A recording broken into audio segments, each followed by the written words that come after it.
My dear brothers and sisters, imagine standing before Allah on the day of judgment, believing your zakat al-fitr was accepted, only to discover it was rejected because you gave it to the wrong person. Imagine fasting the entire month of Ramadan, praying, making dua, seeking forgiveness, and then losing the reward of your charity because you followed emotions instead of guidance. This is not a small matter.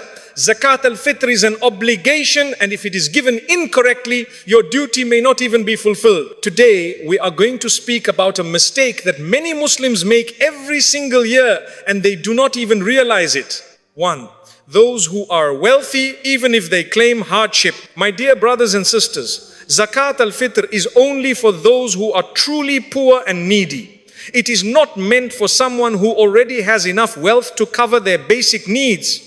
If a person owns money, gold, savings, business assets, or has a steady income that is more than what they require for daily living, and their wealth reaches or exceeds the nisab amount, then they are not eligible to receive zakat al-fitr. Even if that person is your brother, even if she is your married daughter, even if he is your uncle, family relationship does not change Islamic rulings. Sometimes people say, I am struggling, but when you look closely, they are not poor, they simply spend carelessly. They may have expensive phones, branded clothes, new furniture, or luxury habits, yet they still expect zakat before Eid. This is not real poverty. This is mismanagement of money. Islam does not classify someone as needy just because they want extra help for Eid shopping. True poverty means lacking essentials, food, shelter, clothing, and basic needs. If a person can comfortably provide for themselves and their family, they are not eligible for zakat al-fitr. The Prophet ﷺ clearly taught that charity is not permissible for the wealthy or for someone strong and capable of earning. If a person is healthy, able to work, and has the means to earn a living, they should strive, not rely on zakat. Do not let guilt, pressure, or emotional manipulation push you to give where it is not allowed. Acts of worship must follow Allah's guidance, not people's expectations. 2. Your parents and grandparents. My dear brothers and sisters, one of the biggest misunderstandings people have is thinking they can give their zakat al-fitr to their parents or grandparents if they are struggling financially. This is not correct. You are not allowed to give your zakat al-fitr to your mother, your father, your grandmother, or your grandfather, even if they are poor. Why? Because Islam has already placed their responsibility on you. If your parents are in need, it is not optional for you to help them. It is your duty. Allah has commanded kindness and financial support toward parents, especially when they grow older or become weak. Supporting them is not charity. It is an obligation. It is an honor. It is a responsibility that Allah will question you about. Zakat is meant to go to those people whom you are not already financially responsible for. If you give your zakat al-fitr to your parents, you are essentially using obligatory charity to fulfill a personal obligation. Most scholars explain that this does not count as valid zakat because you are required to support them anyway. If your father cannot afford his expenses, you must spend on him from your own wealth. If your mother struggles to buy food or medicine, you must take care of her from your earnings. That is your duty as a child. You cannot shift that responsibility onto zakat. And think about it carefully. If zakat were allowed for parents, many people would simply give their zakat to their own household and avoid helping the wider poor community. Islam ensures that zakat circulates beyond your immediate financial circle so that more people benefit. This does not mean you should not help your parents. On the contrary, you should give them generously. You should spend on them happily. You should never make them feel like a burden. But that support must come from your personal wealth, not from your zakat al-fitr. Remember, caring for your parents is one of the greatest acts of worship in Islam. It brings immense reward, but it must be done correctly. Do not confuse obligation with charity. Do not mix personal responsibility with zakat. May Allah make us among those who honor and support our parents in the best way possible. 3. Your children and grandchildren. My dear brothers and sisters, just as you cannot give your zakat al-fitr to your parents, you also cannot give it to your children or grandchildren. This applies whether they are young or adults, married or unmarried, studying or working. If you are financially responsible for them, zakat al-fitr cannot be given to them. Islam places clear financial responsibilities within the family structure. A father is obligated to provide for his children. This includes food, clothing, shelter, education, and basic living expenses. If your son is unemployed and struggling, it is your duty to support him if you have the means. If your daughter is facing hardship, especially if she is unmarried or dependent, you are responsible for helping her. That responsibility does not disappear simply because Eid has arrived. Zakat al-Fitr is an act of worship meant to assist the poor outside your circle of direct financial obligation. It is not a tool to manage your household expenses. It is not meant to reduce your personal responsibility. If a father gives his Zakat al-Fitr to his own dependent child, he is essentially giving money back into his own household. Scholars explain that this defeats the purpose of zakat because it does not truly transfer wealth to those outside your obligation. Some people misunderstand this. They think, my son is an adult now, so I can give him zakat. But if he is still financially dependent on you, if you are still expected to provide for him, then zakat is not valid for him. Even if your daughter is married but you are still supporting her because her husband cannot provide, you must be careful and consult a scholar before giving zakat in such a situation. The general rule is clear. You cannot give zakat to those whom you are obligated to maintain. This ruling protects the dignity and fairness of zakat. Imagine if every wealthy parent simply distributed their zakat within their own home. The wider poor community would be neglected. Islam ensures that zakat reaches those who truly have no one responsible for them. This does not mean you should not help your children generously. On the contrary, you should support them with love, patience, and sincerity. Helping your children in hardship is a noble act and carries reward, but it must come from your own wealth, not from Zakat al-Fitr. Understand the wisdom here, my dear brothers and sisters. Zakat is not a shortcut for family responsibility. It is a sacred obligation designed to uplift the broader community. Fulfill your duties toward your children with your own earnings and give your zakat where Allah has allowed it to be given. May Allah grant us understanding and allow us to fulfill every obligation correctly and sincerely. 4. Your spouse. My dear brothers and sisters, another very important category that many people misunderstand is the ruling regarding giving zakat al-fitr to your spouse. Many assume that because a husband and wife are separate individuals, it should be permissible to give zakat to one another. But Islamic rulings are not based on assumptions.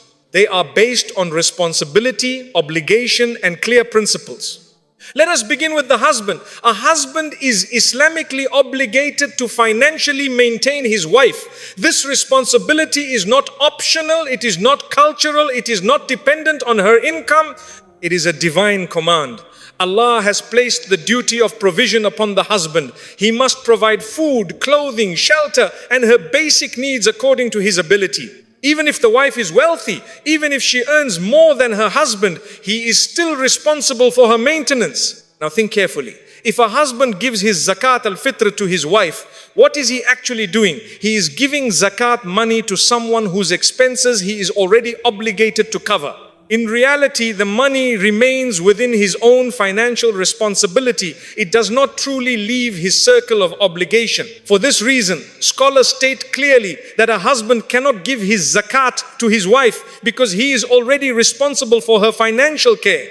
Some men may think, but my wife is struggling personally, or she has her own expenses. That may be true, but those expenses are still your responsibility as her husband.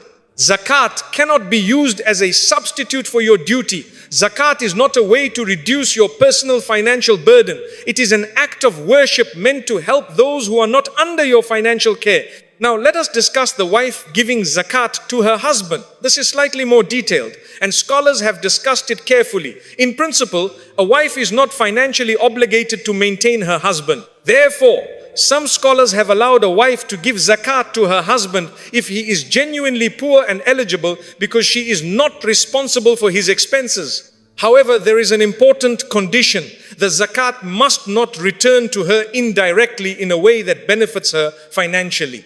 For example, if she gives him zakat and he uses it immediately to pay household expenses that she is also benefiting from, then the matter becomes questionable. Some scholars say it is still valid if he is truly poor and owns the money independently. Others advise caution to avoid doubt. Because of this scholarly difference, many scholars advise that it is safer and better to give zakat outside of the immediate marital relationship unless there is a clear and genuine case of need. Understand the wisdom behind this ruling. Marriage creates a shared financial environment. In most cases, the wealth of the husband and wife affects the same household. Zakat is designed to circulate wealth to the broader poor community, not to rotate it within the same household structure. There is also another important point. Sometimes a husband may feel embarrassed to accept zakat from his wife. It can create tension, pride issues, or emotional imbalance in the marriage. Islam protects the dignity of relationships. Zakat should uplift, not create discomfort or hidden resentment. My dear brothers and sisters, the principle is simple. Zakat al-Fitr must be given to those who are truly eligible and outside your direct financial responsibility. A husband cannot give it to his wife because he must already provide for her. A wife giving it to her husband is a matter of scholarly discussion, but caution is advised. Do not treat zakat as a flexible family fund. It is not family redistribution. It is an act of worship with specific boundaries. When Allah sets limits, those limits protect justice, fairness, and wisdom. If your spouse is struggling, help them generously from your own wealth. Support each other, strengthen your marriage, but do not confuse personal support with zakat al-fitr unless it clearly fulfills the conditions set by Islamic law. Remember, acts of worship are accepted when they are done sincerely and correctly. Good intentions alone are not enough. Knowledge must guide compassion. May Allah grant us understanding, purify our wealth, and allow us to give our zakat in the way that pleases Him most. Ameen. 5. Those from the direct family line of the Prophet ﷺ, Banu Hashim. My dear brothers and sisters, this is a topic that many people do not fully understand, and because of that, they may make mistakes without even realizing it. According to the majority of scholars, zakat, including zakat al-fitr, is not permissible for the direct descendants of the Prophet Muhammad ﷺ, who are known as Banu Hashim. This includes those who trace their lineage back to the family of the Prophet ﷺ through authentic and recognized genealogy. Why is this the case? It is not because they are better than others in terms of wealth. It is not because they do not face hardship. It is not because they are automatically rich. In fact, many among them may be poor. The reason is something deeper. The Prophet ﷺ himself clearly said that charity, meaning obligatory zakat, is not permissible for the family of Muhammad. He described zakat as the purification of people's wealth, and Allah honored his household by preventing them from taking from it. Scholars explain that zakat is considered the purification of people's earnings. It is taken from wealth to cleanse it.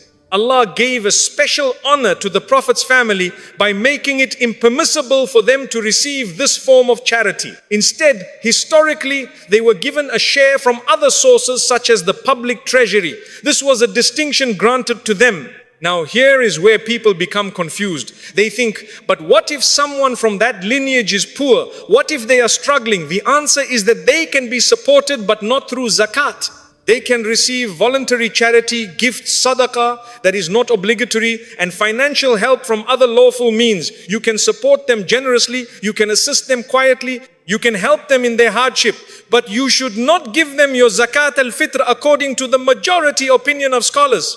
Some scholars have discussed differences of opinion in certain situations, especially in places where there is no Islamic treasury or official state system. However, the dominant and safest view remains that zakat is not to be given to the direct descendants of the Prophet ﷺ. This ruling also protects the dignity of the Prophet's family. It prevents them from being seen as dependent upon obligatory charity. It preserves their honor in society. Islam places balance in everything. It honors people without elevating them unfairly, and it protects systems without creating injustice. Now be careful here. Not everyone who claims lineage truly has it. In some communities, people may claim to be from the Prophet's family without clear evidence. This is a serious matter and should not be taken lightly. If someone is genuinely from Banu Hashim and this is known with certainty, then you follow the ruling. If there is doubt, you consult scholars in your region. My dear brothers and sisters, this is not about status. This is about obedience. Zakat is a sacred obligation with specific categories defined in the Quran. Allah clearly mentions the recipients of zakat in Surah At-Tawbah. We do not add to those categories and we do not change them based on emotion. If someone from the Prophet's lineage is struggling, help them through voluntary charity. Support them privately. Preserve their dignity. But do not give them zakat al-fitr if you are following the majority scholarly view. Remember, worship is not accepted merely because we feel good about it. It is accepted when it aligns with the guidance of Allah and His Messenger sallallahu. Good intentions must be guided by correct knowledge. When we give zakat properly, we protect our akhirah. When we follow the rules as they were revealed, we show that our loyalty is to Allah, not to social pressure. May Allah grant us understanding of our religion, protect us from mistakes in our acts of worship, and allow us to give zakat in a way that is pure, correct, and accepted. Ameen. 6. Those who will use the money for open sin and refuse to change. My dear brothers and sisters, this final category is extremely sensitive and it requires wisdom, balance and sincerity. Zakat al-Fitr is an act of worship. It is not just financial help.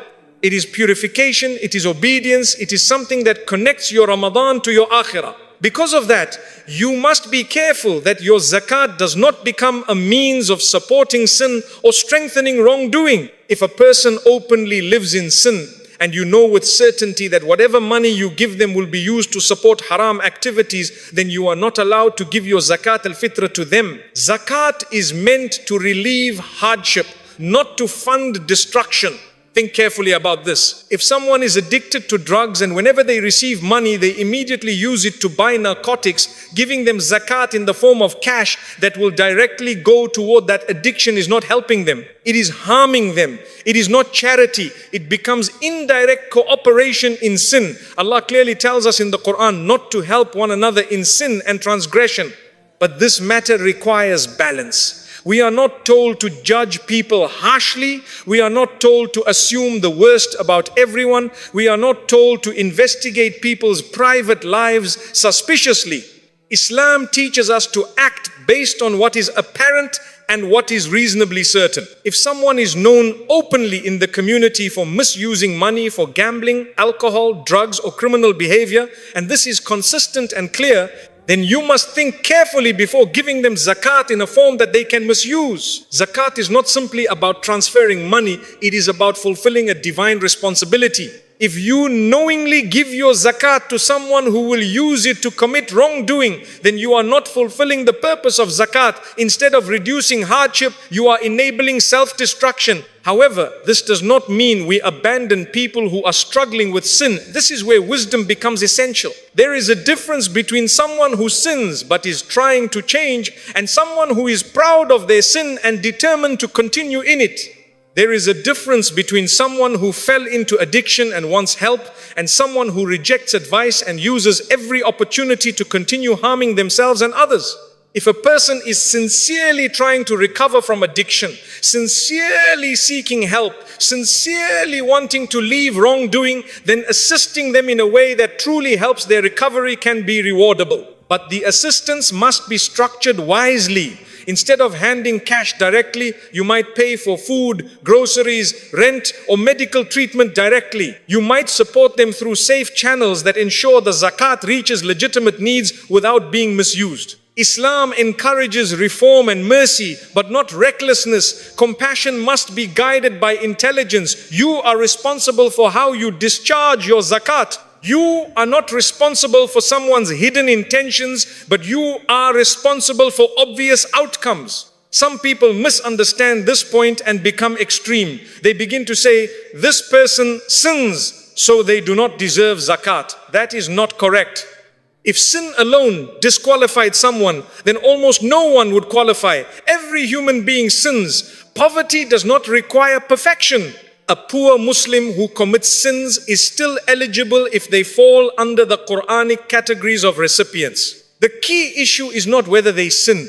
The key issue is whether your zakat will directly fuel that sin. If a person is poor but responsible, even if they struggle spiritually, they may still be eligible. But if a person is using wealth openly and repeatedly for destructive purposes, and you know your zakat will immediately strengthen that behavior, then you must not give it in that manner. Let us also remember that zakat al-fitr is usually given before Eid so that the poor can celebrate with dignity. It is meant to provide food and essentials so that no one feels deprived on the day of